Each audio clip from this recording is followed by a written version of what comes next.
So, good morning, everybody, and thank you all so much for being here again today. A few months ago, when I was chatting with Reverend Valerie about my talk on spiritual intelligence, I told her that I didn't think I could cover it all in just 1 week, so here I am again. I wanted to start by sharing a story with you. There was a lady named Gladys Dunn who had just moved to town, and she decided to go to the church closest to her home. She walked into the beautiful sanctuary, and she listened and enjoyed the lovely music. However, when the talk began, it seemed to go on and on and on without any substance. She found it quite boring. She looked around the sanctuary, and people were nodding off, and some people weren't even trying to stay awake.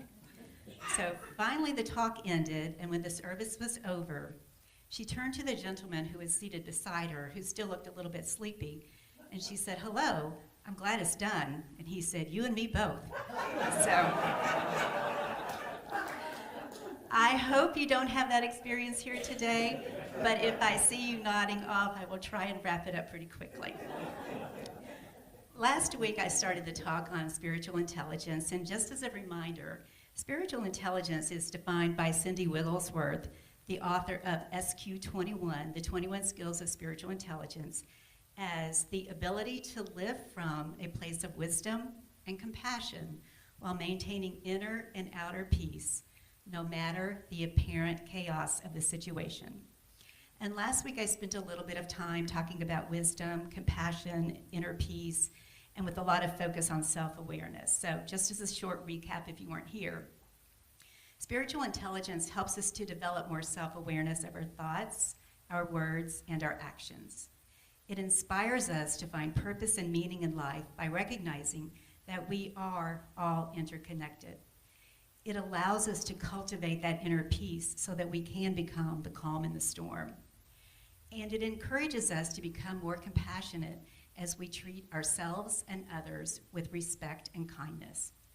So then the question is, how can we master the skills of spiritual intelligence and create that life that is overflowing with wisdom, compassion, and peace, even in a world that seems to be spinning out of control?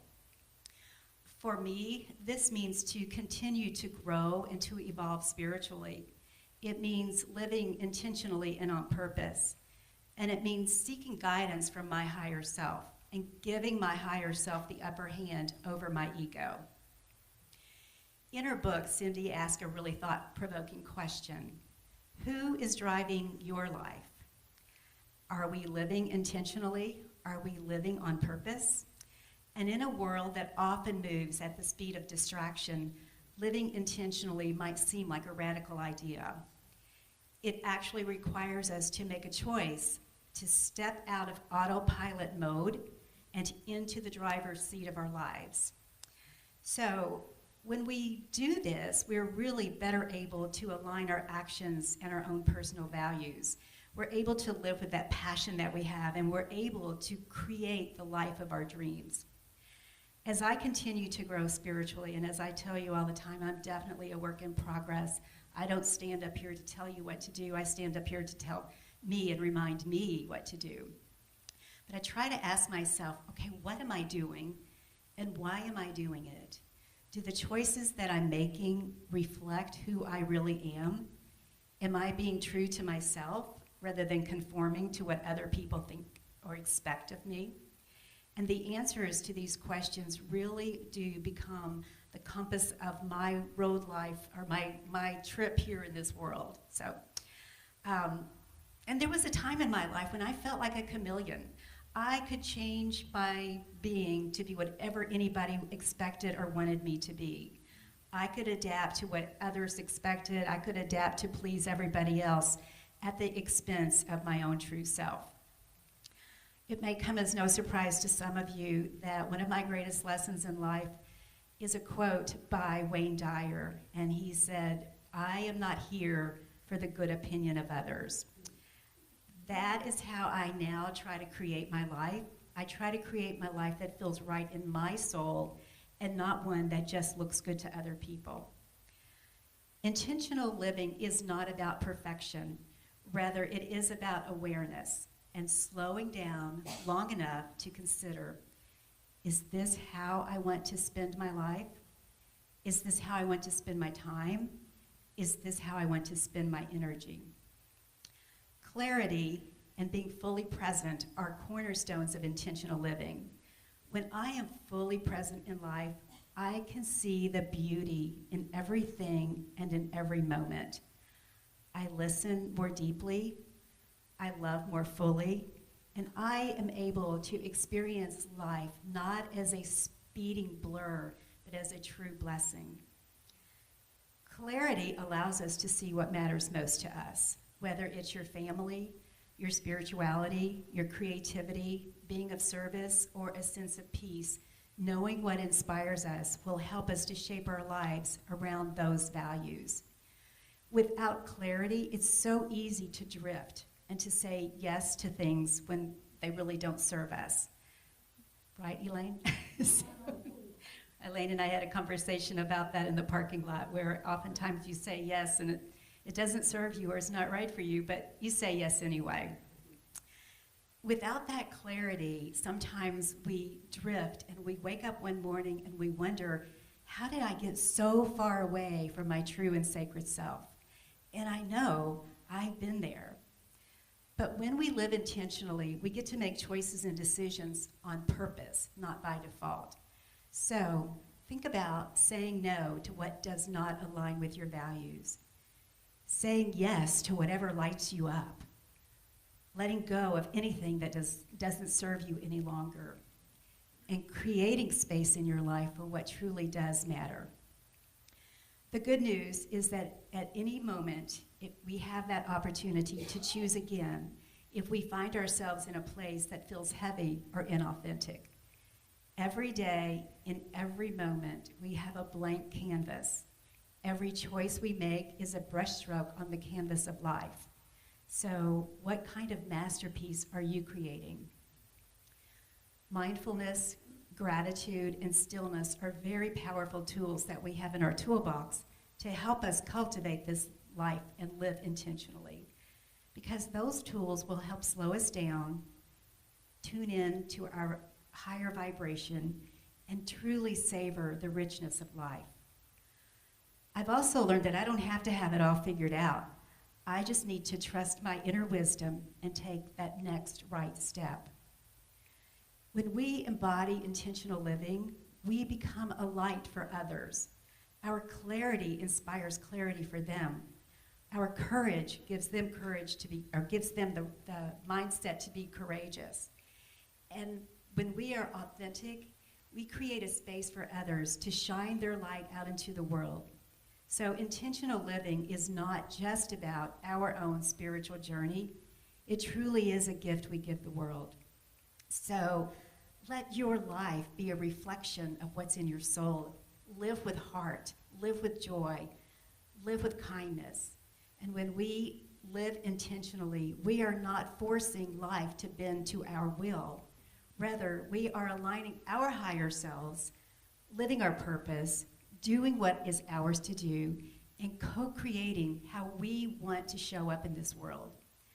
Living intentionally is a journey. It is not a destination. And for me, I know that when I allow my ego to have the upper hand, things often go awry. To live intentionally and give our higher selves the upper hand, we may need to transcend our egos. In his book, Your Sacred Self, you may know that I like Wayne Dyer. Read it a lot. Read a lot of his stuff, not just Your Sacred Self. But he offers a very practical approach to understanding and transcending our ego. He saw the ego as an illusion. It's a false identity that keeps us disconnected from our true and divine nature. Some of you may have heard this story before. There's a story about twin babies in the womb. One is named Spirit, and the other is Ego. Spirit says to Ego, "You may find this difficult to accept, but I believe there is life after birth." And Ego says, "Don't be ridiculous. Look around you. This is all there is. You should accept your life exactly as you see it. There is not life after birth." Spirit is quiet for a while and says, "Ego, don't get mad, but I think there is a mother, and when we meet her, it will be joyous beyond anything we have ever known. Again, ego ridicules spirit. How can you be so absurd? You've never seen Mother. That idea is just crazy. If Mother exists, where is she now? Why? Why can you not accept that this is all there is? And Spirit replied, she's all around us. We are surrounded by her. We are of her. It is in her that we live. Without her, this world would not and could not exist. Sometimes when there's silence, and if I really focus and really listen, I can feel her presence, and I hear her loving voice calling from above. So in this story, ego represents the voice of skepticism, fear, and attachment to the material world. Ego insists that what is visible and tangible is all there is. And this reflects how our ego often clings to certainty, control, and the physical self, resisting anything that challenges that worldview. Ego denies the existence of Mother because she cannot be seen. And this is how ego creates a sense of separation from others and from the divine, while Spirit sees unity and our interconnectedness. Ego-driven behaviors can manifest as negativity, self-doubt, and a constant need for external validation. Ego thrives on comparison, judgment, and the need to be right. There was once an elderly man who was convinced that his wife was losing her hearing. She insisted she was not, so he tried to prove to her that he was right. He walked about 20 feet behind her and he asked, "Can you hear me, sweetheart?" There was no reply. So he moves 10 feet behind her and he asked again, nothing. He moved 5 feet, still nothing. Finally, a few inches behind her, he whispered in her ear, "Can you hear me now, honey?" His wife said, "For the 4th time, yes, I hear you." Yes. So Spirit, on the other hand, symbolizes our inner knowing, our intuition, and our connection to our higher selves. Spirit trusts in the unseen and listens for deeper truths, even when they can't be proven. Spirit says, "Sometimes when there's silence, I feel her presence." This encourages us to trust our inner voice and to be open to experiences that are beyond logic or beyond our 5 senses. These qualities will help us to transcend the ego. The story of the 2 babies gently invites us to consider that there is more to life than what we can currently perceive. It doesn't force belief, but it opens the door to wonder, to curiosity, and to spiritual evolution.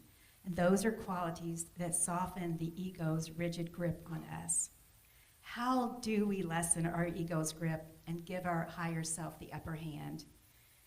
Wayne Dyer, again, sorry, offers some very practical suggestions for letting go of our ego, or not allowing our ego to control our lives.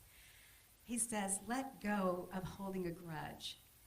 When you hold a grudge, that weakens you. And he said, we don't even know enough to hold a grudge against people. He says, let go of the need to win. Our egos thrive on competition.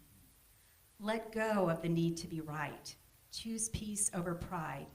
Do you want to be right, or do you want to be happy? A peaceful person attracts peaceful energy. Let go of the need to be superior. See the divine in everyone and everything. Let go of the need to have more. Abundance is merely a state of mind. And let go of identifying with our achievements. We are not our resumes. Let go of your reputation. What others think of you is none of your business. Again, I am not here for the good opinion of others. When we live intentionally and we give our higher selves the upper hand, when we transcend our egos, we raise our vibration and we align with our highest good.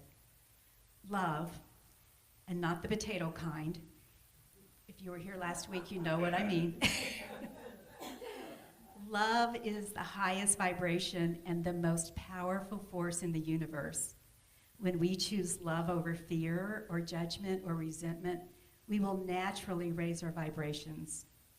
This may involve reflecting on what would love do in this situation? Or when I'm faced with a choice, which of these choices align with my highest truth? Our highest selves will always choose love and kindness. In essence, transcending our ego is about moving from a self-centered existence to a more authentic, connected, and compassionate way of living. It's a journey of self-discovery that can lead to greater spiritual and personal growth and help us to create that peaceful life. So part of the beauty of living intentionally and transcending our egos is that it does help give our higher selves the upper hand. I know that when I align my thoughts and my actions with the deepest, most authentic parts of me, I move closer to a place where I value inner peace over outer approval. I'm less concerned about pleasing others or about proving myself to them. And I make my choices based on inner truth and not any kind of external validation. I am naturally more compassionate and more empathetic. I recognize that we are all interconnected, and I stop seeing myself as separate, and I stop seeing myself as in competition with other people. I try to respond with kindness, even in difficult situations. I try and live a purpose-driven life where I am guided by my values, by love, and by being in service. I'm guided by continually trying to grow and evolve spiritually. I'm mindful of my thoughts and my emotions, but I don't let them control me. I try to live in the present moment, and I let go of being controlled by my past or being concerned or being anxious about my future. And I trust that there is a deeper intelligence and a flow of life, so I am able to surrender and to let go and let God. As I've said, those are things I work on every day. I am a work in progress. Spiritual intelligence guides us toward wisdom, compassion, and inner peace by acting as a bridge between our inner being and what we experience in the outer. It is the wisdom of souls that allows us to align ourselves with the inner truth of who we are. It allows us to live at our higher self. It allows us to transcend our egos. And when we are in alignment, we are better able to create a vibration and a harmonious state of being, which naturally then leads to the peace we're looking for. Spiritual intelligence teaches us to trust the unfolding of life, even in uncertainty. That trust instills a sense of calm and a sense of confidence, allowing joy to bloom even when we're faced with life's challenges. Spiritual intelligence helps us to recognize the very sacredness in every single day and everything that happens. And it helps us to connect with a deeper sense of purpose and a deeper sense of meaning. This connection enriches our experiences, and it can transform ordinary moments into profound sense of joy. In her book, Cindy offers 9 steps to help us shift to our higher selves.